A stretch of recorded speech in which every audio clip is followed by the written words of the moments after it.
कैसे हो मेरे दहशत के दीवानों। भय, खौफ और विभत्स रस की लिसड़ी कहानियों के लालच से परेशान हो क्या? भयंका के पास तुम्हारे हर परेशानी का समाधान है। मैं तुम्हें सुनाऊंगी ऐसी कहानियां जो तुम्हारे गर्म जोशीले लहू को बर्फ की तरह सर्द कर देगी।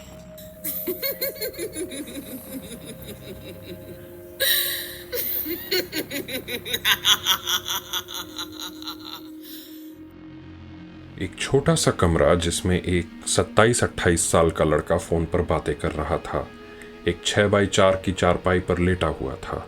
सितंबर का महीना था, लेकिन पहाड़ों में ठंड का बढ़ जाना आम बात है, इसलिए शायद उसने अभी भी एक रजाई ली हुई थी। रात के 11:30 बज रहे थे। कमरे में लाइट बंद थी। कमरे वैसे तो 2 थे, लेकिन जिस कमरे में लड़का लेटा हुआ था उसमें बस एक चारपाई थी जो दीवार से सटी हुई थी। कमरे में कीलों पर टंगे उसके कुछ कपड़े थे और हर जगह बस किताबें ही किताबें थी। शायद लड़का पढ़ाई करता था।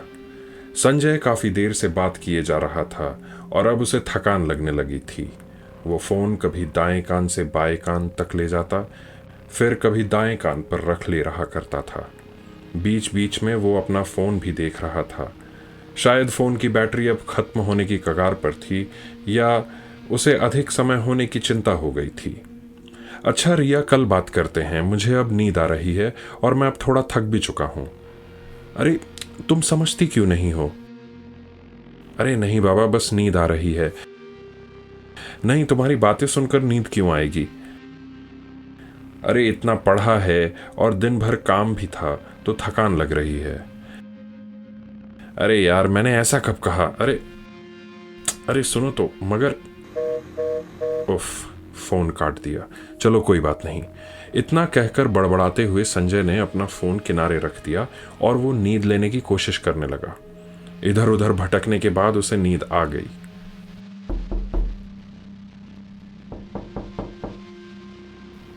खटखट की आवाज से उसकी नींद खुली।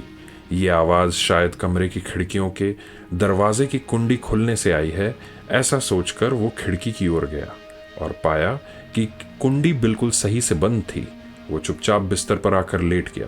फिर उसने सोने की कोशिश की, लेकिन उसे नींद नहीं आ रही थी।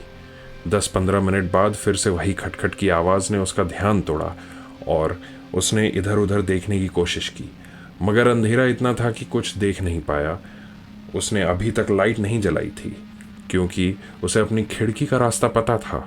खिड़की की महीन दरारों से आ रही हल्की रोशनी ने उसका काम आसान कर दिया था, मगर अब रोशनी की आवश्यकता हो गई थी। उसने अपना फोन ऑन किया तो देखा कि रात के 2:30 बज चुके थे। उसने फोन की टॉर्च जलाई तो रोशनी हुई और उसने बल्ब जलाया। फोन की बैटरी 7% ही बाकी थी, इसलिए उसने अधिक देर टॉर्च जलाना उचित नहीं समझा। उसका मन नहीं था कि वो बाहर झांके, लेकिन उत्सुकता इतनी थी कि वो खुद को रोक नहीं पाया। उसने दरवाजा खोलकर बाहर झांका तो कमरे के बाहर बारामदे में लगा अनार का पेड़ था। उस पेड़ के अगल बगल उगी झाड़ियां और कीड़ों की आवाज के अलावा और कुछ नहीं था। थके मन से संजय ने दरवाजा बंद किया। आंखों को मलता हुआ वो पीछे पलटा तो अचानक एक काले लबादे में लिपटा एक लंबे काले बालों में सफेद चेहरा और बड़ी बड़ी लाल आंखों वाली आकृति उसके सामने थी। संजय अचानक उसे देखकर पीछे बंद दरवाजे से भिड़ गया और जमीन पर गिर गया।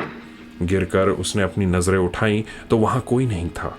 उसने जैसे तैसे खुद को संभाला और उसने लाइट बंद की और बिजली की गति से वो अपने बिस्तर पर जाकर लेट गया। उसकी नींद अब गायब थी, और होती भी क्यों ना। चारों तरफ से अपनी रजाई से अब उसने खुद को घेर लिया था और अपना सिर भी रजाई के अंदर कर लिया था। वो समझ नहीं पा रहा था कि उसने अभी अभी क्या देखा है। संजय, एक फुसफुसाहट वाली आवाज उसको सुनाई दी। उसने खुद को मजबूती से रजाई के साथ गांठ लिया। दोनों हाथों से रजाई को इस तरह पकड़ लिया था कि शायद उसे कोई दूर भी नहीं कर पाता।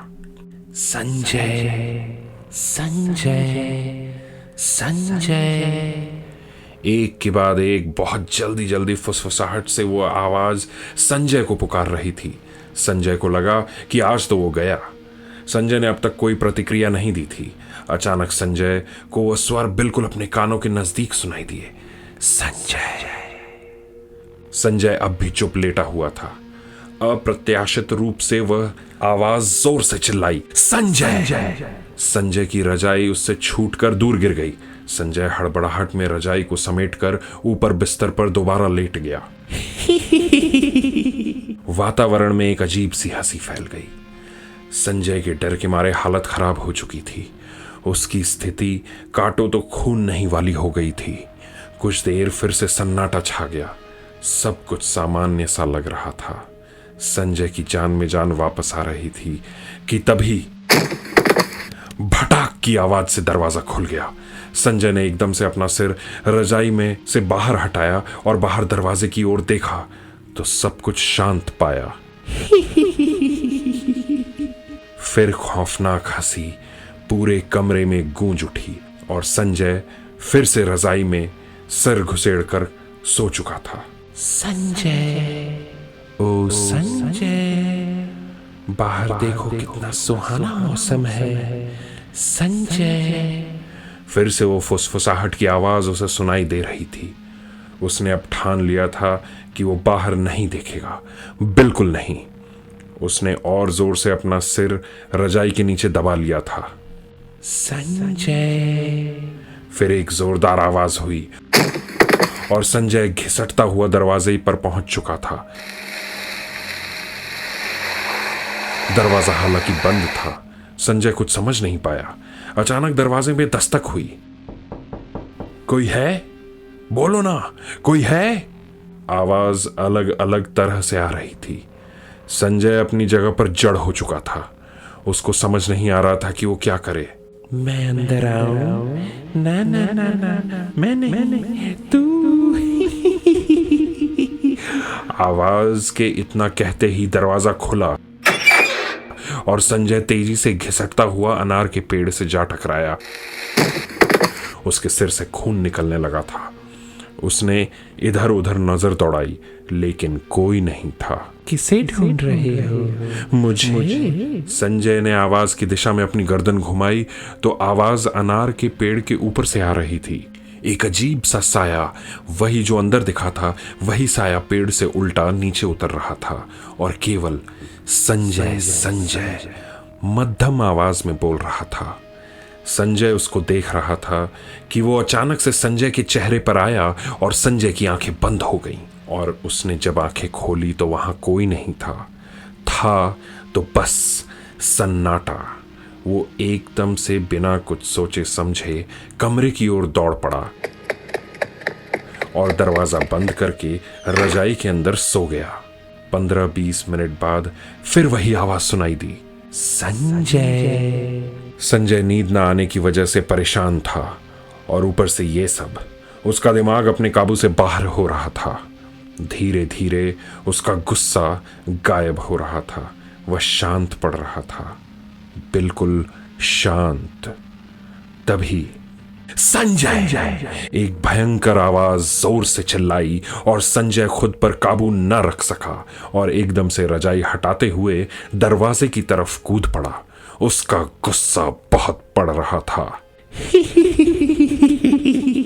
आवाज निरंतर हो रही थी। संजय बहुत कुपित हो चुका था। उसने थक हार कर पीछे चारपाई की तरफ कदम बढ़ाए तो वहां संजय लेटा हुआ था।